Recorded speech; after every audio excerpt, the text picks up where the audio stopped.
Salut à tous, alors aujourd'hui on va parler de Rolls-Royce. Je sais pas si vous avez vu, il y a une news qui fait le tour du web en ce moment et il faut absolument qu'on en parle parce que j'ai des infos et des photos exclusives à ce sujet.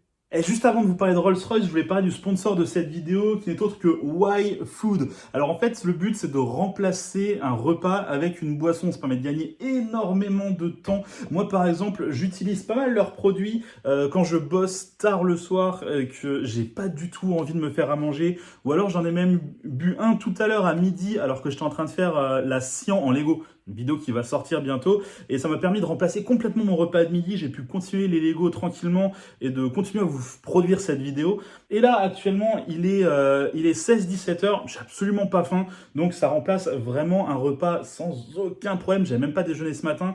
Donc, non, pour le coup, ça marche vraiment bien. Quand vous êtes un petit peu pris par le temps, que vous êtes en train de bosser, que vous n'avez pas le temps de vous arrêter ou que c'est compliqué, prévoyez-vous une bouteille de Y-Food et là, tranquille, ça remplace complètement un repas. Là où c'est pas mal, c'est que ça se conserve 6 mois, même hors du réfrigérateur. Bon, je vous conseille quand même de les mettre au frais avant de les boire parce que sinon c'est pas ouf. C'est sans lactose et c'est sans gluten, donc il n'y a pas trop de problèmes d'indigestion, etc. Alors il y a plein de goûts différents. Y-Food m'a envoyé 4 goûts qui sont pas mal. Il y en a un au café, un au chocolat, un à la vanille et un aux fruits rouges, mais il y en a d'autres. J'ai toute une liste de goûts. Il y a la banane, moi je déteste la banane, donc je suis bien content qu'il m'en ait pas envoyé. Il y a la noix de coco, ça doit être plutôt bon. Bien évidemment, vous avez une réduction sur ces produits avec le code Laurent10, donc le lien est dans la description, allez voir ça, c'est plutôt pas mal.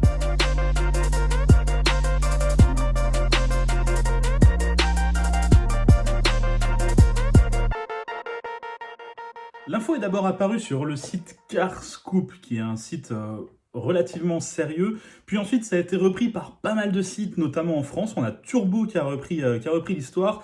Il y a Motors.es en Espagne. Enfin bref, plein de sites ont repris ça. Il y a même un site qui s'appelle Grand Tour Nation qui a décidé d'imaginer à quoi pourrait ressembler la voiture vue de côté, puisque la seule image que Carscoop a, c'est une vue plongeante du dessus, où on voit un petit peu l'arrière de la voiture, et c'est vraiment... En gros, tout se base uniquement sur cette image. On apprend que la voiture a sûrement des portes papillons. En gros, on comprend qu'il y a des lignes sur le toit qui font penser clairement... On apprend également que la voiture devait normalement être présentée à Pebble Beach. C'est un concours d'élégance qui a été annulé en août, malheureusement, par rapport au Covid. Et il y en a pas mal qui disent que ça pourrait être là, que la voiture devait être présentée, d'où ce teaser qui sort à point nommé. Il y a même Turbo qui nous dit que peut-être qu'elle sera présentée via une conférence virtuelle, affaire à suivre. Alors comme je vous le disais, moi j'ai des infos exclusives sur ce modèle. J'ai même quelques images en plus. Est-ce que vous voulez que je vous montre ça? J'ai fait marcher mes contacts, hein, comme on dit. J'ai demandé un petit peu autour de moi si on pouvait avoir d'autres informations. Et j'ai notamment eu ce sketch. Alors ça, c'est un sketch qui est clairement tiré de la vue que Carscoop a réussi à obtenir. On voit que c'est en gros les lignes principales du véhicule qui sont tirées de cette vue. Donc on peut imaginer que ça, c'est une vue qui a été trafiquée par la suite et que ça vient uniquement du visuel qu'on avait eu avant. Cela dit, j'ai également une vue du dessus. Là, on reconnaît vraiment la voiture qu'on pouvait voir sur le visuel. On voit notamment les petits rétroviseurs caméra qui font tant parler. Et puis, je vous réserve le meilleur pour la fin. J'ai un sketch de côté. Ce sketch de côté, il est magnifique. Non, vraiment, ça donne toute l'ampleur du véhicule. Regardez ça. Et là, on se rend compte de quelque chose d'assez fou. C'est qu'on a une sorte de break de chasse qui est vraiment, avec tout l'arrière qui devient extrêmement fin comme ça. La voiture semble sauter vers l'avant, mais à la fois elle garde une élégance à l'anglaise qui est super impressionnante. Et puis moi, ce que j'adore, c'est la roue de secours que l'on retrouve sur l'aile à l'avant. Je trouve que l'idée est géniale et je suis pressé de voir ce que ça pourrait donner en vrai. Nous n'avons pas que ces images, puisqu'on a également un spy shot d'un véhicule de test qui a été pris en photo en Angleterre. C'est assez marrant parce que les sites web n'en ont pas encore parlé, pourtant la photo commence un petit peu à tourner. Voici l'image, donc on se rend compte qu'on est vraiment sur le break de chasse comme on en parlait avant, et on retrouve la roue de secours sur l'aile à l'avant. C'est assez fou d'avoir ce genre de cliché. Vraiment, je suis ultra content de pouvoir vous proposer cette exclusivité. Bon, vous êtes déjà super excité d'avoir pu voir ça.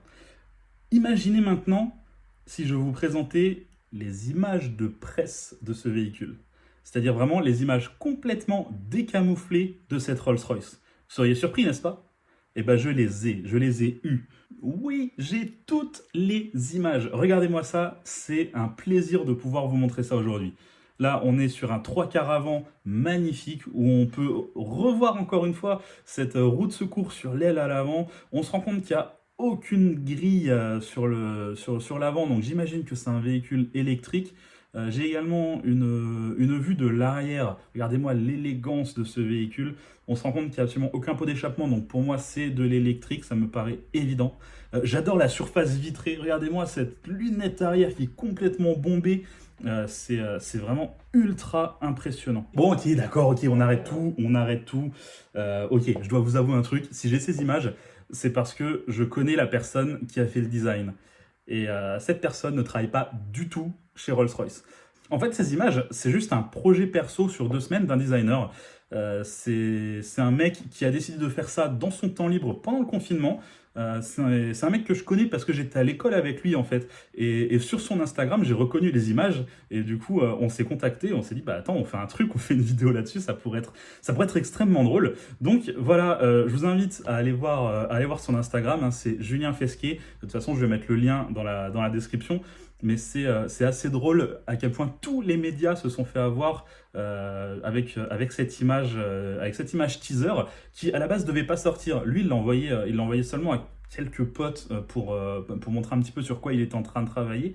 Et apparemment, il y a une de ces personnes qui aurait envoyé cette photo à Carscoop en essayant de faire croire que peut-être c'était un nouveau modèle. Et Carscoop est tombé dans le panneau direct et du coup, tout le monde a suivi. Il y a plein de sites qui ont suivi et j'ai hésité pendant un moment à sortir une vidéo avec juste quelques images en plus en disant ouais on m'a envoyé ça, etc. et voir si on pouvait faire monter la sauce, mais sur le coup je me suis dit ah c'est dommage parce que je vais vous piéger vous, je vais piéger mes viewers et c'est pas vous que j'avais envie de piéger, c'était les autres. Donc j'ai décidé de ne pas le faire et d'un commun accord on a plutôt décidé de débunker complètement ce concept en expliquant exactement quelles étaient les circonstances de la création de ces visuels. Au niveau de design, moi je trouve ça super réussi. Julien m'expliquait qu'il a voulu virer un maximum les chromes pour avoir un côté un peu fantomatique, un peu paranormal du véhicule, une simple ombre qui se déplace en ville. Et je trouve que c'est vraiment réussi. On a ce côté élégance, mais une élégance discrète qui va vraiment bien à Rolls-Royce. J'adore également les petits clins d'œil aux anciennes Rolls-Royce, notamment la roue de secours à l'avant, j'en parlais dans la première partie de la vidéo. Moi je trouve que ça marche vraiment bien. Puis on a toute cette partie arrière qui est assez surprenante quelque part, parce qu'on est sur un break de chasse, mais on a quand même une sorte de petite malle qui rappelle un petit peu également les anciennes Rolls-Royce. Et je trouve qu'au niveau design, ça marche vraiment super bien. Donc comme je le disais, Julien fait ça en environ 2 semaines, que ce soit les sketchs de base et ensuite le rendu 3D qui a servi à faire ses visuels. Et je trouve que c'est relativement rapide pour un résultat aussi propre. Donc un gros bravo à lui. Je vous invite à dire dans les commentaires ce que vous pensez de ce projet, si c'est réussi ou pas. Et puis comme ça, on pourra en discuter. N'oubliez pas d'aller voir l'Instagram de Julien parce que c'est pas le seul truc qu'il fait, il a fait plein de trucs et c'est super classe. Il fait des choses vraiment très belles, donc autant aller jeter un œil. Bon, cette vidéo est maintenant terminée. Je vous invite à en regarder d'autres et à vous abonner si ce n'est pas déjà fait. Allez, salut!